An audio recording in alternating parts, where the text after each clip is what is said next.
With online play also available at the boom of multiplayer gaming across Xbox Live and 360, and improved netcode from DOA Ultimate, many players got to experience the exhilarating gameplay DOA 4 offered. Coupled with the beautiful visuals, this game is a pleasure to play even now. Despite the fact that I would still choose DOA 2 Ultimate as my go-to for the older games, this was yet another very solid game for the series. Dixon Hill is the fast movie mula sa Barangay Hill. Anytime, anywhere. Dixon Hill. Unfortunately, despite all the success, things behind the scenes at Tecmo are not going well, causing Itagaki to apparently leave the company in 2008 and file a lawsuit over his bonus not being paid.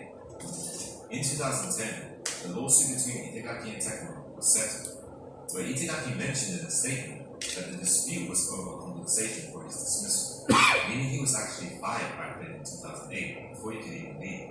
It's unclear who the real problem with Tecmo was during the company, but there were allegations on both sides. It seemed to be the point where things started to change a lot more for the series, in both the general public and the long-time DOA fans. However, the reasons for this may not be as clear as it may seem.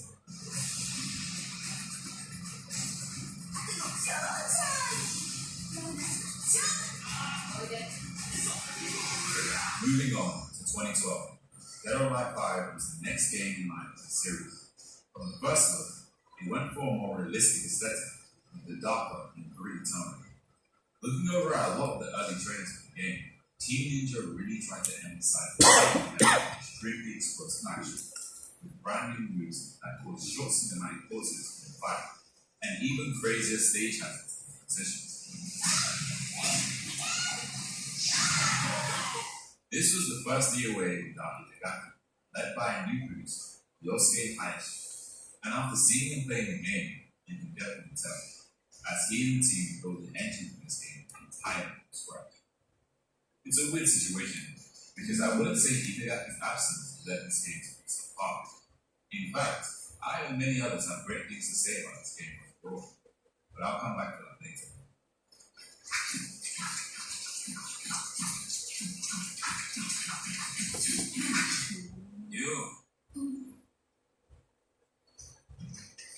Alright.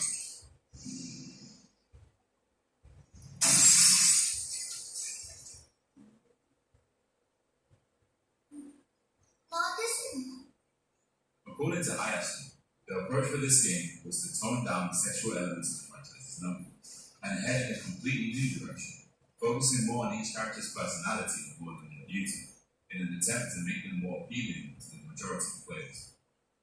Yohei Shibori, one of the directors of the game, and one of the original lead designers for DO4, also mentioned in an interview that the team was told to tone down the fan service from overseas officers, essentially backing the vision of the game. However, this new idea would come to a crashing halt after player feedback came from an alpha demo released with copies of multiplayer.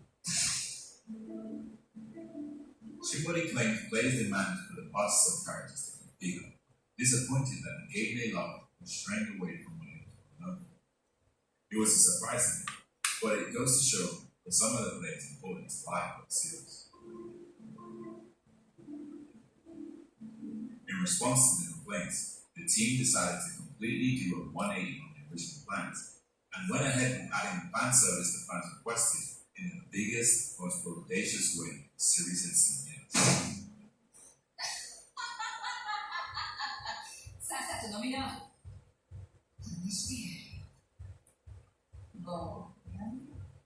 Despite the demand for the fan service, Yosuke and the rest of the team didn't forget about making mechanically rich fighting games that could satisfy hardcore fans of the game who gave it a try.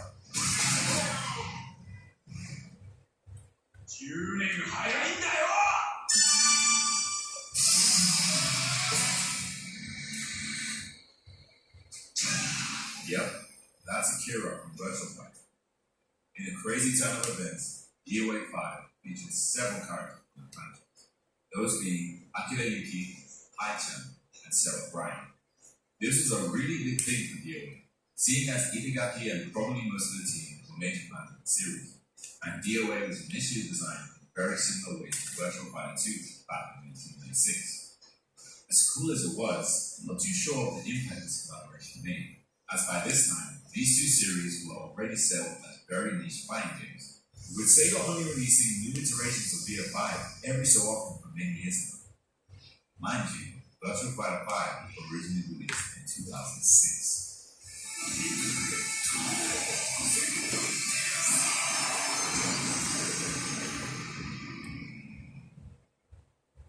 Also, some good news arrived recently during the making of this video. Virtua Fighter had been announced to be getting a brand new game, with another new version of VF5 revealed to be coming soon too. It's great to see another 3D fighting game, especially one as legendary as Virtua Fighter, making its way back. As well as the 3 guest characters, DOA 5 introduced 3 original characters to the game: Mila, Ray, and the boss character from the boss game, Alpha 152. This brought the total of new characters to 6, the largest amount added to a new DOA game in the franchise's history. I thought all these new additions were great, offering a wide range of different fighting styles for players to have fun with, just like the older titles. DOA 5 was also the first game post the Xbox partnership, with the game releasing on the PlayStation 3 as well as the PlayStation 60. Somehow, they managed to push the graphics even further, delivering beautifully rendered character models and stages, as well as adding things like visible sweat on characters. But the game did suffer slightly from a lack of color throughout the lineup, something I did miss going into this game straight from DOA 4. The game also introduced an all-new cinematic story mode, the first ever to feature in DOA game. Continuing 2 years after the events of the story pieced together through the endings of DOA 4, the game took us as a player through many different character-specific groups, detailing what they were all up to during the events of the 5th Dead or Alive tournament. It was nothing amazing, but I did have fun, especially with the funny interaction between characters through most of the thing, and then ending off with some serious, epic cutscenes, especially involving the students and ninjas.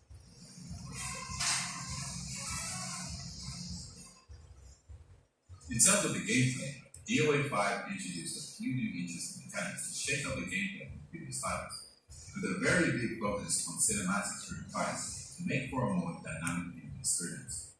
To start off, Power Blow was a new mechanic that exemplified the emphasis on visuals, with the attack initiating a cool cinematic that ends with blowing your opponent away if you landed the attack with less than 50% health. Blowing your opponent across the stage was also a little different this time, as characters could now hang onto ledges instead of being completely thrown off, allowing them to avoid further damage if they anticipate how their opponent decides to throw them off. The critical hit system was also revamped.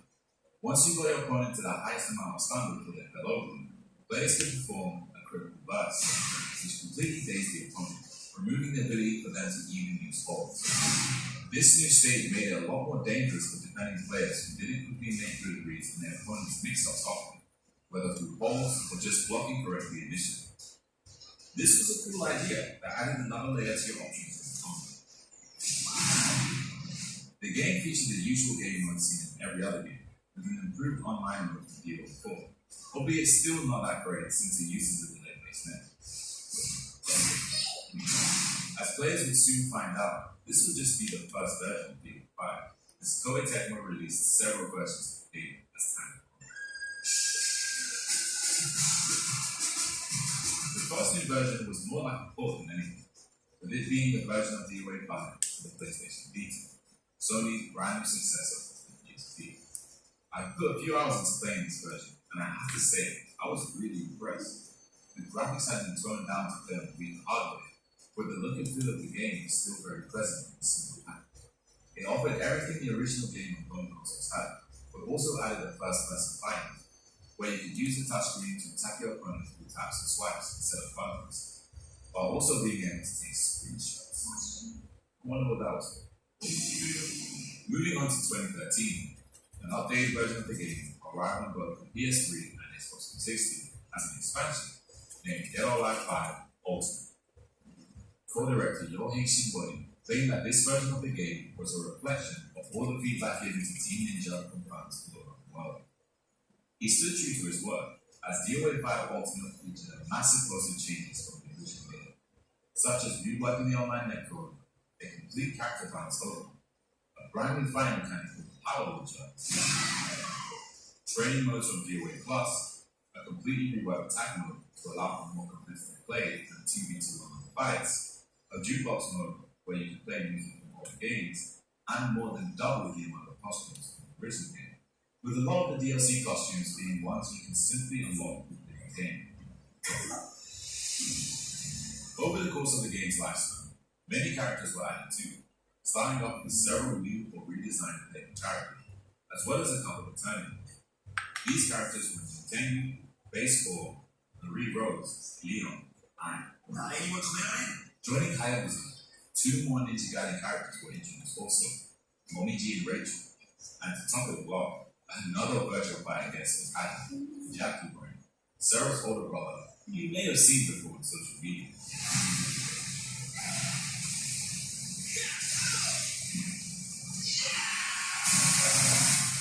Alongside this game, a free-to-play version was also released, named Dead or Alive 5 for Fighters.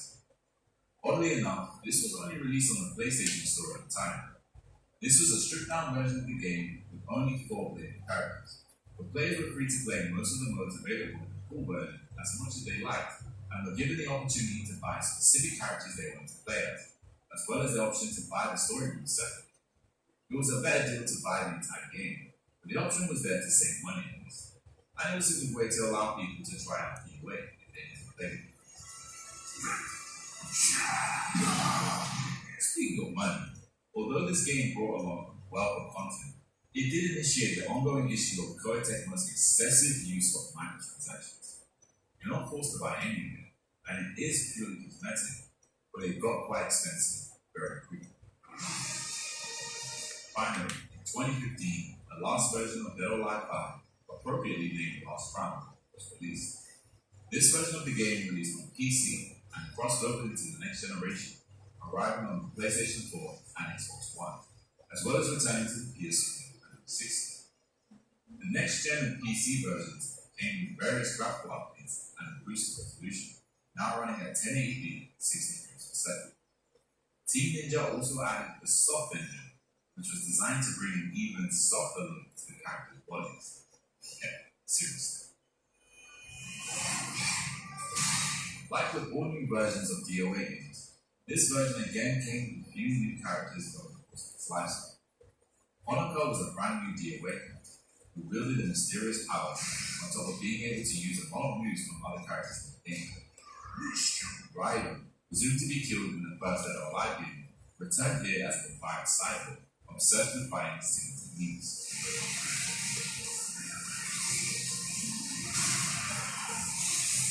To add to the original characters, Team Ninja again went to Koei Tecmo to include another guest character in the game, this time pulling over Naoto Ali from the Samurai Warrior series.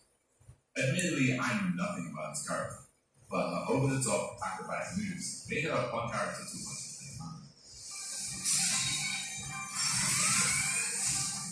The last DLC character here really set things apart, as Team Ninja managed to strike a deal with the people over at SNK to include one of the most iconic characters from the King of Fighters series, Maya Shinami, and they did an amazing job at recreating her in 3D just for this game. Unfortunately, as of September 11th, 2019, she was no longer available to purchase, along with several other collaboration costumes and stages, including the likes of Attack on Titan, Arc System Works' main IPs, Guilty Gear and Blazblue, and Senran Kagura, leaving late adopters to the game out of luck. With a robust technical fighting system and a massive cast of characters, this made DOA 5 last round yet another great game in the franchise, and to a lot of people, it's considered the best. All the versions of the game combined sold over 1.5 million copies, with the free-to-play versions gaining over 12 million downloads. Though these were good numbers, especially with the free-to-play numbers, the sales showed the popularity of DOA had increased, seeing as DOA 3 sold over 2 million copies, and DOA 4 managed around 1.2 million sales, both with just a single iteration of the game. Despite all the good work put into the game by Team Ninja, they couldn't shake their reputation of being a fan service first game, instead of a deep fighter with other opinions on the side. Very early on with the first version, many gaming outlets and players complained about the over-sexualization of female parts in particular. This wasn't new for the series as we've seen, but it seemed to be a much bigger complaint than this. It got to the point where tournament organizers even decided to ban specific costumes from being used in their tournaments due to their revealing nature, which really didn't help the game's popularity in the FGC either. Dead or Alive by this point just wasn't taken seriously, and as a result, the depth of the game was overlooked, and it disappeared further into the niche market. But not everyone was pleased with the nature of the new mechanics introduced in DOA 5. You could call it jealousy for not being involved anymore, but this is what the original creator, Tomonobu Itagaki, had to say. It is almost impossible to attract new players with the way the game plays now. Look back at the older DOAs. When a newcomer tries out the game for the first time, his first instinct is to just press buttons randomly. But those button presses usually lead to some very visually pleasing moves, and even at some points, lead to that beginner's first victory. When a new player experiences this, in his mind he will think, hey, I think I can play this game, and will start to play it more, and maybe even attract more players to play it. When you compare this to the state DOA 5 is in, a newcomer has virtually no chance at all. The technical gap is so huge to the point that the game will feel too awkward, and this newcomer will never be able to play effectively or ever get moving. A game like that would never serve. This is why they feel they could overcome this by making the game erotic and milky loyal players all out your money and want to be seen. It's disgusting. I don't believe newer players have no chance at all to catch up to others in Game 5, as matches flow in a way that make you feel like you can do something eventually. But I happen to stop completely and laugh at some things work in one team of the challenge, encouraging a natural growth of role from the player, even if the game is hard. I definitely agree with his take on the over-tuning of the erotic nature of the game and DLC practices. And it's crazy because I think there are so many cool, fun, and reasonably sexy costumes packed into this game.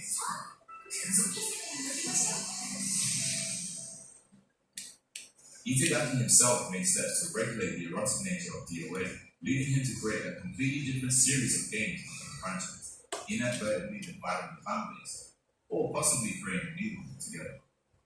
This takes us over a decade back in time to 2004, where it all began.